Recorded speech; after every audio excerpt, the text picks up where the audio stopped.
नमस्कार मित्रों, जोहार। मैं दीपक कुमार DRGP1 नया चैनल पर आपका स्वागत करता हूं एक नए खबर के साथ। अभी झारखंड में शिक्षकों के स्थानांतरण की प्रक्रिया शुरू कर दी गई है। विशेष परिस्थिति का सबसे पहले ट्रांसफ़र किया गया था और अभी विशेष परिस्थिति के अंतर्गत आपका पति पत्नी का मामला हो या फिर म्यूचुअल ट्रांसफ़र हो या फिर असाध्य बीमारी से ग्रस्त शिक्षकों का ट्रांसफ़र हो, ये प्रक्रिया पोर्टल पर शुरू कर दी गई है और 21 जून तक अप्लाई करने का लास्ट डेट भी समाप्त हो चुका है। इसमें डेट में थोड़ा बढ़ोतरी किया गया था, लेकिन फिर भी बहुत सारे शिक्षक आवेदन नहीं कर पाए थे और डायरेक्टर महोदय से भी भेंट किए थे, तो उन्होंने साफ कह दिया कि अब डेट नहीं बढ़ेगा। बहुत सारे शिक्षक जो आवेदन ऑनलाइन किए हैं, उनका जो डॉक्यूमेंट है वो सही से वो अपलोड नहीं कर पाए हैं। केवल उन्होंने ऑनलाइन आवेदन किया है, ना मेडिकल दिया है और ना ही अन्य दस्तावेज दिए हैं। ऐसे में उनका इनवैलिड हो जाएगा फॉर्म भरना। जुलाई में होना है अंतर जिला स्थानांतरण, विभाग ने दिया एक और मौका। कहने मतलब है कि जो लोग ऑनलाइन आवेदन कर चुके हैं 21 तक, तो ऐसे डेट 21 जून तक आपका डेट समाप्त हो चुका है, लेकिन जो डॉक्यूमेंट अपलोड नहीं कर पाए हैं उनको एक और मौका डायरेक्टर महोदय द्वारा दिया गया है। तो यही खबर को हम लोग इस वीडियो के माध्यम से देखेंगे। साथ ही शिक्षक संघ ने भी अपना जो ज्ञापन है वो डायरेक्टर महोदय को दिया है। साथ ही उनके द्वारा आश्वासन भी दिया गया है कि जल्द ही शिक्षकों का स्थानांतरण की प्रक्रिया पूरी कर ली जाएगी। तो यहाँ पर हम लोग खबर देखते हैं। हिंदुस्तान में ये खबर आया है कि अंतर जिला स्थानांतरण को शिक्षकों ने दिए अधूरे आवेदन। मतलब जो आवेदन उन्होंने भरा है वो आधे अधूरे भरे हैं, पूरा कंप्लीट नहीं किया है। खबर है रांची हिंदुस्तान ब्यूरो से। झारखंड में स्नातक प्रशिक्षित शिक्षकों के अंतर जिला स्थानांतरण के लिए आवेदन आ चुके हैं। क्योंकि लास्ट डेट अब चूँकि समाप्त हो चुका है, तो इसका आवेदन क्या है, आ चुका है। राज्य सरकार उसे कंपाइल कर रही है, लेकिन अधिकांश आवेदन अधूरे हैं। अंतर जिला स्थानांतरण के लिए आवश्यक ना तो मेडिकल सर्टिफिकेट दिया गया है और ना ही अन्य दस्तावेज ही दिए गए हैं। मेडिकल सर्टिफिकेट का कहने का मतलब है कि यदि हम बीमार हैं और डॉक्टर से इलाज कर रहे हैं तो वो पुर्जा को अपलोड नहीं करना है। जिला के द्वारा एक मेडिकल टीम बनाया गया है। उस मेडिकल टीम के द्वारा आपका सारा चीज़ का जांच होगा। मतलब आप जो जहां से इलाज करवा रहे हैं उसका कागज़ पत्र क्या है क्या नहीं है, आपको कौन बीमारी है, सही है कागज़ की नहीं, वो सारा चीज़ का जांच होने के बाद उनके द्वारा एक सर्टिफिकेट दिया जाएगा। उसी सर्टिफिकेट को आपको ऑनलाइन अपलोड करना है। अपलोड जब आप करिएगा तो वहाँ पर जो आपका PDF का साइज़ है वो 450 KB से अधिक का नहीं होना चाहिए। यदि इससे ज़्यादा का रहेगा तो वहाँ अपलोड नहीं होगा। बहुत सारे शिक्षक मित्रों के साथ यही समस्या आई कि उन्होंने डॉक्टर का पुर्जा भी लगा दिया, मेडिकल सर्टिफिकेट जो मेडिकल बोर्ड से मिला उसको भी लगा दिया। साथ ही जो आप जांच पड़ताल आपका हुआ है, जैसे मान लीजिए कहीं हम अपना खून जांच करवाएं, पेशाब जांच करवाएं, तो वो सारा रिपोर्ट को भी उन्होंने एक साथ PDF बनाकर अपलोड करने की कोशिश की। लेकिन चूँकि 450 KB से अधिक का नहीं होना चाहिए फाइल, और ज़्यादा जब आप इससे ज़्यादा से का फाइल अपलोड कीजिएगा, MB में अगर अपलोड कीजिएगा तो वो आपका अपलोड नहीं लेगा।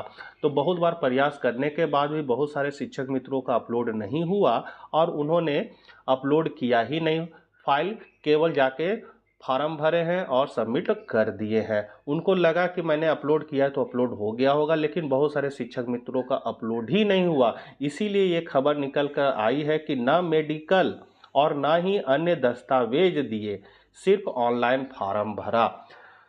तो एक बार फिर से उन लोग को मौका मिलेगा। आगे हम लोग खबर को पढ़ते हैं तो लिखा है कि ऐसे में अधूरे आवेदन से तबादला पर संशय है। इस पर अब स्कूली शिक्षा और साक्षरता विभाग ने बीच का रास्ता निकाला है। शिक्षा विभाग ने आवेदन कर चुके शिक्षकों को जिन्होंने मेडिकल सर्टिफिकेट या अन्य दस्तावेज नहीं दिए हैं, मेडिकल सर्टिफिकेट जो असाध्य रोग से ग्रसित है उनके लिए मेडिकल सर्टिफिकेट अनिवार्य है और मेडिकल सर्टिफिकेट मेडिकल टीम के द्वारा ही दिया जाएगा, ना कि डॉक्टर का पुर्जा लगेगा। और यदि पति पत्नी का मामला है तो दोनों का सर्विस का जो ज्वाइनिंग लेटर है वो चाहिए। साथ ही DO से अप्रूव भी होना चाहिए कि हाँ ये आवेदन कर रहे हैं, तो डीओ से भी एक लिखवा लेना है या डीएससी से लिखवा लेना है, उस दस्तावेज को अपलोड करना होगा। तो जो दस्तावेज नहीं दिए हैं उन्हें एक मौका देने का निर्णय लिया गया है। शिक्षक ये सर्टिफिकेट जल्द से जल्द टीचर ट्रांसफर पोर्टल पर अपलोड करेंगे।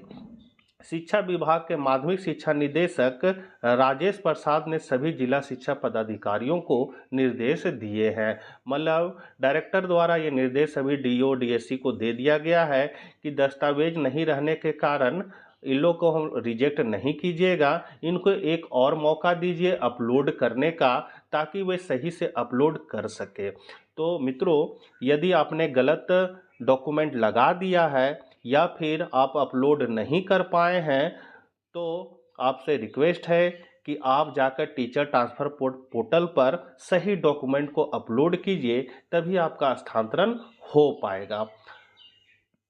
आगे लिखा है, नया खबर है कि जिला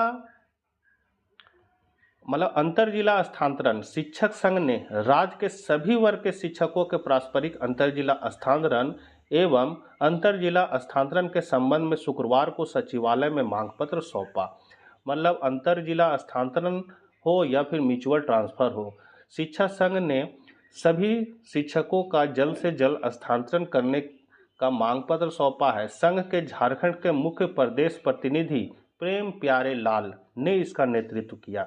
शिक्षा विभाग के संयुक्त सचिव नंद किशोर लाल एवं प्राथमिक उप शिक्षा निदेशक नीनम आइलिन टोप्पो से मिलकर बात की, मांग पत्र पर विचार करने का आग्रह किया। उन्होंने सकारात्मक आश्वासन दिया, कहा कि जल्द ही पारस्परिक अंतर जिला स्थानांतरण और अंतर जिला स्थानांतरण की प्रक्रिया पूरी की जाएगी। पारस्परिक अंतर जिला स्थानांतरण का कार्य को जून जुलाई तक पूरी कर ली जाएगी। मतलब 21 जून तक फॉर्म भरने का लास्ट डेट था, जो समाप्त तो हो चुका है, और बहुत सारे शिक्षक मित्र अभी भी आधा अधूरा ही फॉर्म भरे हैं और उसको फ्रीज कर दिए हैं। बहुत सारे मित्रों को मुझे भी कॉल आया था कि मेरा गलत डॉक्यूमेंट अपलोड हो गया है, तो उन शिक्षक मित्रों से निवेदन है कि मौका आपको मिल चुका है, आप जल्द से जल्द टीचर ट्रांसफ़र पर पोर्टल पर सही डॉक्यूमेंट को अपलोड करें। आप जब पीडीएफ बनाइएगा तो उसका फाइल का साइज़ है जो 450 केबी से अधिक का नहीं होना चाहिए। यदि आपका 450 केबी से अधिक का है तो आप उसको कंप्रेस करके कम करने का कोशिश कीजिए और 450 या उससे कम केबी का रखने का प्रयास करें, तभी आपका अपलोड हो पाएगा। तो आप उसको सही से अपलोड कीजिए, क्योंकि अगर आप सही से अपलोड नहीं कीजिएगा तो फिर मौका नहीं मिलेगा, और ये जो ट्रांसफ़र की प्रक्रिया शुरू हो चुकी है उससे फिर आपका समय निकल जाएगा और आपका स्थानांतरण नहीं हो पाएगा। इसीलिए जो भी ज़रूरी कागजात है उसको आप लोग अपलोड करें और जल्द से जल्द अपना स्थानांतरण कराएं। बहुत बहुत आप लोग को शुभकामनाएं, ताकि आप जल्दी से जल्दी स्थानांतरित होकर अपने जिला, अपने गंतव्य विद्यालय में पहुंच सके। मिलते हैं नए वीडियो साथ, तब तक आज्ञा दीजिए। जय हिंद, जय भारत।